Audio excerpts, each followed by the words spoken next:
2 ಎಕರೆ ಹೊಲ ಇದೆ. ಬಹಳ ಬಡತನ. ಆ ಹೊಲದ ಮೇಲೆ ಅವರ ಒಂದು ಜೀವನ ಸಾಗಿಸ್ತಕ್ಕಂಥದ್ದು ನಾವು ಕಾಣ್ತೀವಿ. ಬಾಳೆ ಕೃಷಿ ಮಾಡಿ ಅವರು ಯಾಕೋ ಅದರಲ್ಲಿ ಯಶಸ್ವಿ ಕಾಣಲಿಲ್ಲ.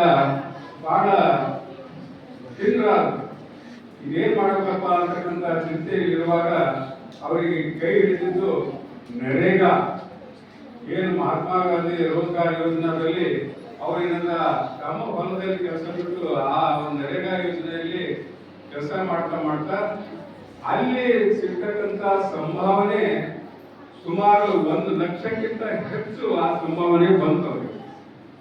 ಮುಂದೆ ಅವರಿಗೆ ಈ ದುಡ್ಡನ್ನ ಕೃಷಿಯಲ್ಲಿ ಬಹಳ ಉತ್ತಮ ರೀತಿಯಲ್ಲಿ ತೊಡಗಿಸಿ ನಾನು ಬೆಳಿಬೇಕು ಅಂತಕ್ಕಂಥ ಉತ್ಸಾಹ ಅವರಲ್ಲಿ ಮೂಡಿ ಸುಮಾರು 50,000 ಖರ್ಚು ಮಾಡಿ ಪುನಃ ಆ ಕಡೆ ಮಹಾರಾಷ್ಟ್ರದಲ್ಲಿ ಹೋಗಿ ಅನೇಕ ತಳಿಯ ಗುಲಾಬಿ ಹೂಗಳ ಸಸಿಯನ್ನು ತರ್ತಾರೆ.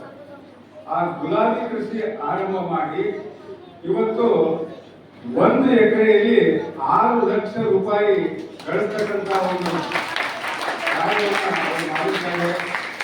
ಆ ರೈತ ಬಳಗಕ್ಕೆ ಪ್ರೇರಣಾದಾಯಕವಾಗಿ ಕಾರ್ಯ ಮಾಡಿದ್ದಾರೆ ಮತ್ತು ಅದರೊಂದಿಗೆ ಬೇರೆ ಬೇರೆ ಬೆಳೆಗಳನ್ನ ತೆಗಿತಕ್ಕಂಥ ಕಾರ್ಯ ಕೂಡ ಮಾಡ್ತಾ ಇವತ್ತ ಆ ಒಂದು ತೀರಾ ಬಡತನದಲ್ಲಿ ಇರ್ತಕ್ಕಂಥ ರೈತ ಕುಟುಂಬ ಈಗ ಒಳ್ಳೆ ನೆಮ್ಮದಿ ಕಾಣತಕ್ಕಂಥ ಸ್ಥಿತಿಗೆ ಬಂದಂತ ರೈತ ದಂಪತಿಗಳು ಇವರಾಗಿದ್ದಾರೆ. ಶರಣೆ ಮಹಾದೇವಿ, ಶರಣ ಪ್ರಜಪ್ಪ ಮೇತ್ರೆಯವರು. ನಿಜವಾಗಿಯೂ ಅವರ ಒಂದು ಸೇವೆ ಗುರುತಿಸಿ ಇವತ್ತು ಕರ್ನಾಟಕ ಸರ್ಕಾರ ಆ ಕೃಷಿ ಚಟುವಟಿಕೆಗಳು ಪ್ರದರ್ಶನ ಮಾಡಿದ್ದು ಒಂದು ವಿಶೇಷ ಬಸ್ ಇದೆ.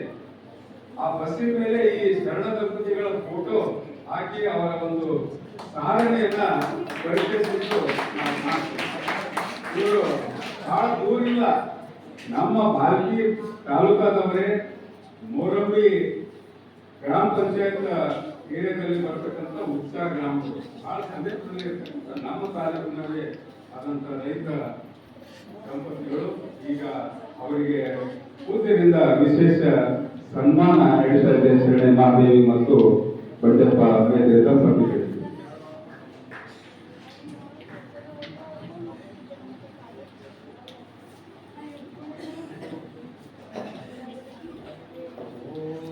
ಶ್ರೀ ಗುರು ಬಸವಲಿಂಗಾಯ ನಮಃ. ಓಂ ಶ್ರೀ ಗುರು ಬಸವಲಿಂಗಾಯ ನಮಃ. ಓಂ ಶ್ರೀ ಗುರು ಬಸವಲಿಂಗಾಯ ನಮಃ. ಓಂ ಶ್ರೀ ಗುರು ಬಸವಲಿಂಗಾಯ ನಮಃ.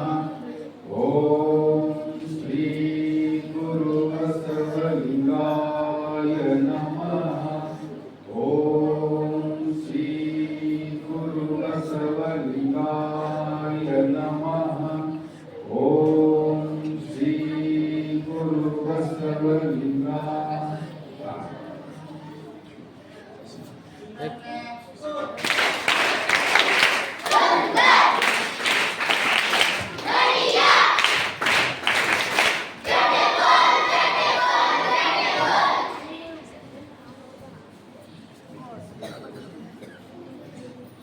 ಆ ಕುರ್ಚಿ ತೆಗಿರು.